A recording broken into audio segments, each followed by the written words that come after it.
it's a real treasure chest in here. You just keep finding things, which really makes it exciting. I think since a young age I always wanted to be a farmer. Never going to happen, but I feel like I'm a food gardener. You'll show me that in slides, which I can use for fillers as well too. About 3 months ago it was really. It has this. This is millet, which also formed a part of nutrition of the folk in this area. It's not farmed these days really. It's been replaced by wheat and maize, of course. But we make bread out of it. It's really nice, very nutritious as well. So this all started from one plant, and went over there. Now we've got enough seed the last year to produce an entire field.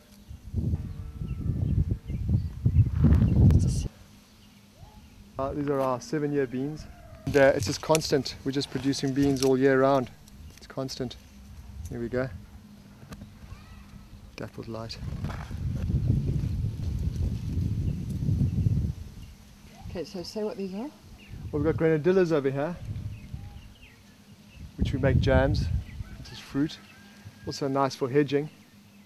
We've got gooseberries. We've got beans again in the back there. Behind it we've got chilies. We've got another nut tree through there. Macadamia nuts. This is lemongrass. Put into teas. Make teas with this.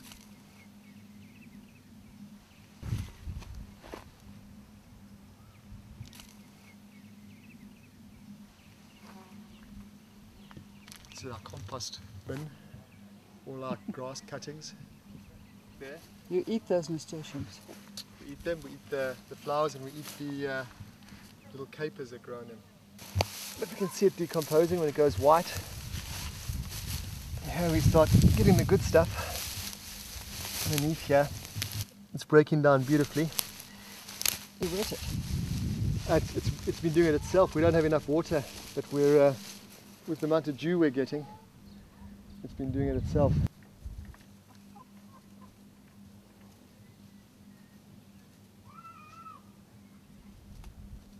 Oh, Mama.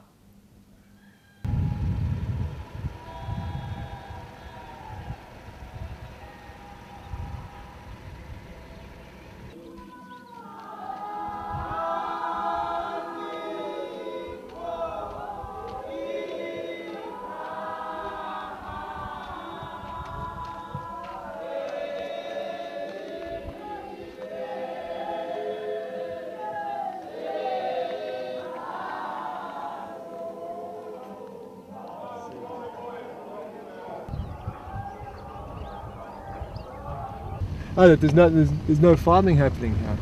Why do people need to farm if the government's giving them money?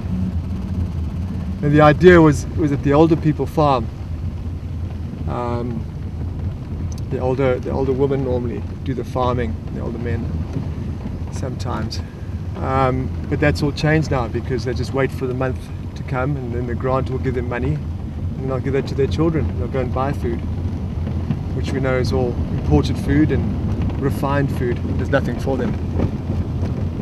But this is the most fertile land in the country, right here. This is the Umgazi River.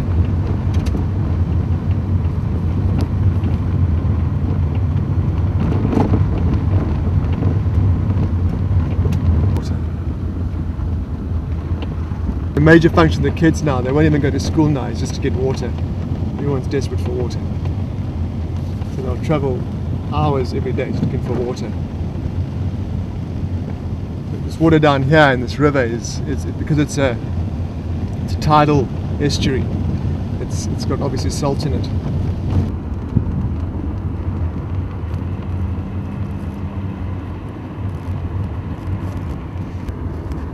Chinese I have, eh?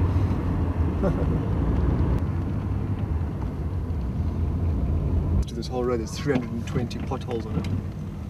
Trying to earn some revenue for the project. taken the bait yet. No one broke an axle for a while, but we're hoping it happens. We thought of like sending some fake phone calls. We're coming to your hotel, but we refused to because the road is so bad. It's like that.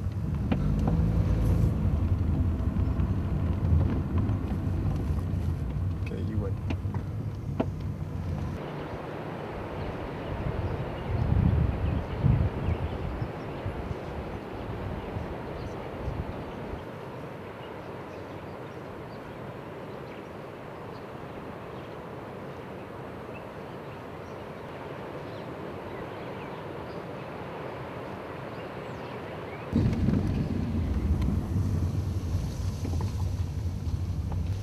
In places like, like Uganda, where you've got two rain seasons.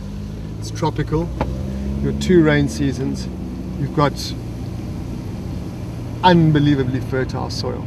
It's just and never been farmed, virgin. And yet people are starving. All over the place, people are starving because they've bought into the system of you need money in order to exist. If you haven't got money, then you're going to die. And of course, there's the other aspect of it is like if you look at organizations like the World Food Programs and those sort of things, they create dependency. Look at what happened in Somalia, where the World Food Program was feeding about 6 million Somalians. And America contributes about 60 to 70% of that. They tried to change certain policy within the government of Somalia, and the Somalians refused, and they pulled out. Which means the dependency on the food program of 6 million people just whipped away, unless you toe the line. So that's not sustainable. What you should be doing is teaching these folk how to feed themselves, and they can because what happened to Somalians then? Well, they've had this internal fighting that's been going on for some of them because they've got certain resources that are required. They've got oil resources and things like that. It's desirable for them to be in a conflict situation. So, and then of course they jump in and they offer aid, but it's all a payoff. There's no such thing as aid. It all helps to feed that monster of greed. So the World Food Programs, USAID, all these things are just a huge part of the big corporate grind. They dump food into these places to try and maintain the strength of currency. There's not too much fluctuation in the markets. And they dump it in Africa. They dump all the GMO foodstuffs in Africa. And it's all used for political manipulation. X amount of votes or mineral rights or drilling rights. Nothing's for free, boy, these buggers. And they're ruthless. Absolutely ruthless. You almost sometimes believe that there's some kind of extermination program going on here. Look at this down here.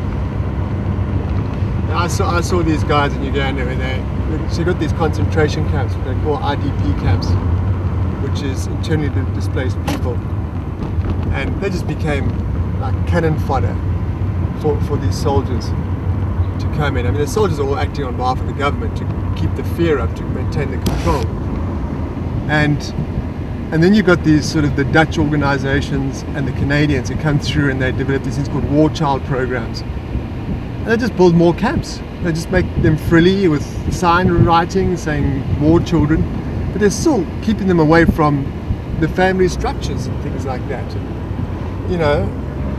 So what are they doing that's different? There's still no integration, but now they've got a place for rich little kids to come and pat the black kids on the head, and they feel good about themselves, but they put them into more concentration camps. It's mind-boggling. I don't know what makes them tick. They have to put up camps which have barbed wire fence around them. What do you mean they aren't accepted by those communities? How can they possibly try and bring about any kind of restitution? They're all fear-based then, and they make themselves exclusive from the community, and I don't understand what the aim of that is. So I guess I need to be educated. Working with Contra Lesser. He was the chairman of Contra Lesser, Congress of Traditional Leaders, and out of all the councils that I've been in, this is one of the strongest, where his presence, where he was extremely highly respected in his community. Here, which is called the Amasami, and so now his mother is the acting chief.